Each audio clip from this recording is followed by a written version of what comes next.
तुला धर्माचं स्वातंत्र्य आहे, तुला जो विचार मानायचा तो मान, ज्याला ईश्वर मानायचा तो मान, त्याची संघटना कर, त्याचा प्रचार प्रसार कर, राज्यघटना आणि ते सांभाळ, हे सगळे एकदा कलम 19 मध्ये आहे. जर हे मुळात सगळ्यांना आहे तर पुन्हा 29 आणि 30 मध्ये मायनॉरिटीजना वेगळं काढून त्यांच्याकरताची ही व्यापूस आणि मग त्या मायनॉरिटीच्या ज्याला भारताला सगळा ख्रिश्चन करायचा आहे त्याला आणून बसवला सेंट्रल बोर्ड ऑफ सेकंडरी एज्युकेशनचा, त्याला चेअरमन म्हणून. ईशान्य भारताची पॉलिसी सोपवली नेहरूंनी. हा व्हेरियल एल्गिन म्हणतो ना, तो ख्रिश्चन धर्म प्रचारकच आहे, त्याच्यावर सोपवली.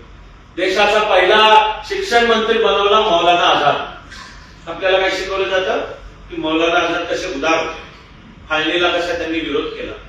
हळूच न सांगितली जाणारी गोष्ट आहे की त्यांनी फाळणीला विरोध का केला. त्यांचं म्हणणं होतं तुम्ही वेगळा पाकिस्तान काय मागताय, आपल्याला सगळा हिंदुस्थानच पाकिस्तान करायचा आहे, तर तुम्ही फाळणी काय मागताय.